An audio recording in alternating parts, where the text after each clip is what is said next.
जैसे कि हम लोग वृषण को आप पढ़ते हैं, तो वृषण को थोड़ा हम लोग मतलब स्ट्रक्चर बना के आपको समझाने की कोशिश करता हूँ। आप जैसा कि आप देख सकते हो कि ये है पूरा वृषण का, पूरा नहीं, ये है उदर गुहा का स्ट्रक्चर और नीचे है वो वृषण का है। तो जैसा कि आप देख सकते हो ये उदर गुहा है, तो मैं उदर गुहा, किडनी, ये सब क्यों बनाया?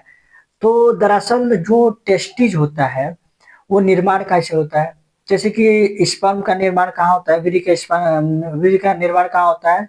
तो टेस्टिज में होता है, यानी वृषण में। लेकिन अब बात करते हैं कि वृषण कहाँ से उत्पन्न हुआ है। तो वृषण का निर्माण कहाँ हुआ है? वो हुआ है उदर गुहा में। कहाँ पे? उदर गुहा में। जब बच्चा 7 महीने का होता है, क्या जब महीना जब बच्चा कोई जब कोई बच्चा जब 7 महीने का होता है, अपनी माँ के गर्भ में होता है, तब उसमें ये उदर गुहा के जस्ट ही किडनी के पास किसका निर्माण होता है? टेस्टिस का, यानी वृषण का। अब टेस्टिस का किससे निर्माण होता है? तो मीजोडर्मल से। किससे? मीजोडर्मल से।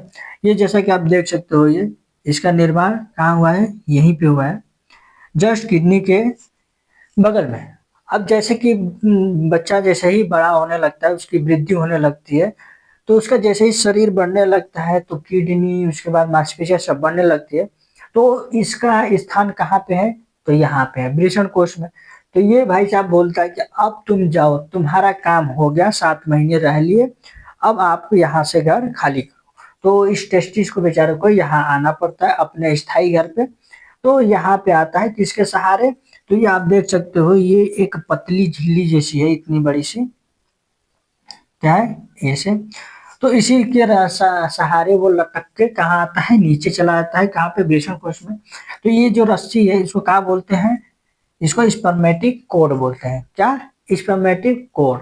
तो इसमें एक ही नहीं, ये एक ही रस्सी नहीं है, इसमें कई सारे, रस्सी का मतलब कई सारी मांसपेशियां हैं, जो कि क्या है, इसमें क्रीमेस्टर होता है, पेशी तंत्र होता है, तंत्रिका होता है, रक्तवाहिनी होती है, शुक्रवाहक पाई जाती है। तो जैसे 3-4 पेशियां पाई जाती है, उसी के रास्ते से ये कहाँ पे आ जाता है? ये वृषण कोश में। अब जैसे कि आप देख सकते हो, वृषण कोश के जस्ट नीचे ये क्या है?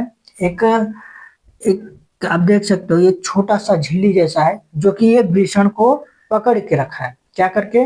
पकड़ के रखा है, ताकि वो आ तो गया, फिर भागेगा भी है, लेकिन उसको नहीं भागने के लिए उसको नीचे ही उसको पकड़ के रखा है, एक चिपचिपा पदार्थ जैसा होता है। तो ये इसको पकड़ लिया, अब इसको छोड़ता नहीं। बाई चांस अगर छूट भी गया, तो जैसा कि यहाँ पे आप देख सकते हो, ये आ तो गया। जैसे कोई लड़का कच्ची उम्र में या लड़का लड़की प्यार करते हैं, प्यार करने में फंस तो गए, लेकिन उस प्यार से निकल नहीं पाते। बस उसी तरह ये भी बेचारा प्यार के चक्कर में आया, फंस गया वहीं पे।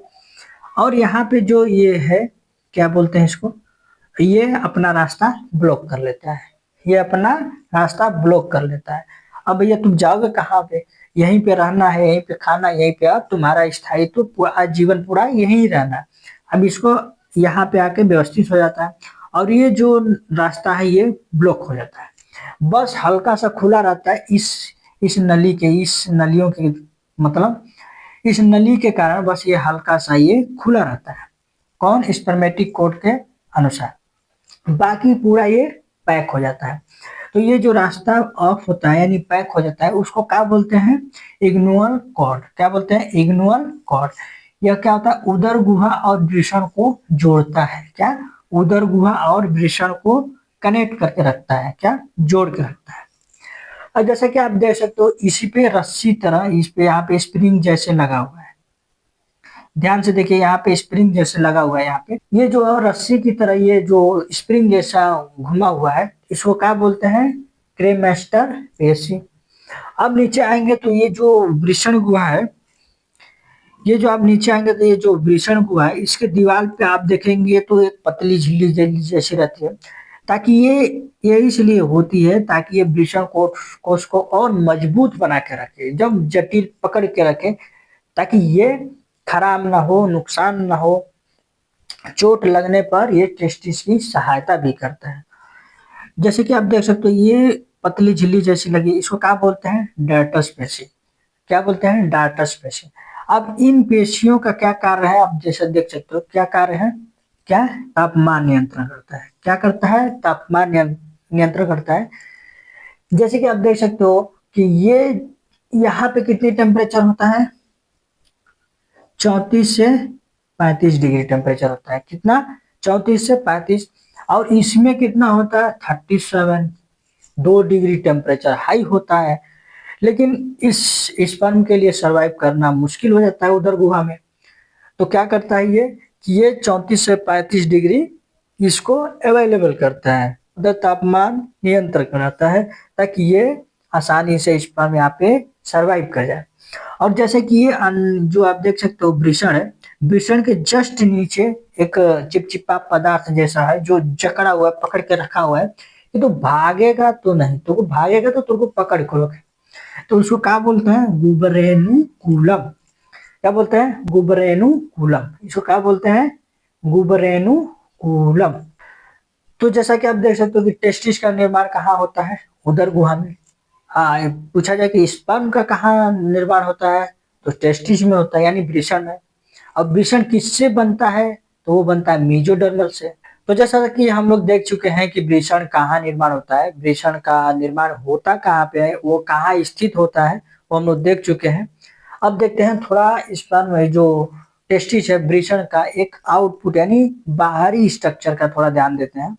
तो ये बाहरी स्ट्रक्चर का ये जो आप देख सकते हो, इसके ऊपर एक सघन आवरण होता है। जैसे कि कभी टेस्टिस पे अगर कभी खेलते हुए कभी भी चोट लगता है, तो चोट तो लगता है तो बहुत भयानक दर्द करता है, लेकिन वो फूटता नहीं है, वो मतलब नुकसान नहीं होता है उसको, वो दर्द सह जाता है। किसके कारण, ये सघन आवरण के कारण। क्योंकि ये सघन आवरण इस प्रकार उस पे उसके आवरण पे लिपटा हुआ है, जैसे एक रबर होता है, रबर की बॉल जानते हैं ना, जैसे कि आप उसको कितना भी जंप कराओगे वो जंप करेगा, फटेगा नहीं। तो बस उसी प्रकार ये सघन आवरण उस टेस्टिस का इसी तरह उसको मतलब बना के रखता है कि ताकि उसको नुकसान ना हो। तो अब जैसे देख सकते हो इसकी संरचना कैसा होता है, अंडाकार होता है।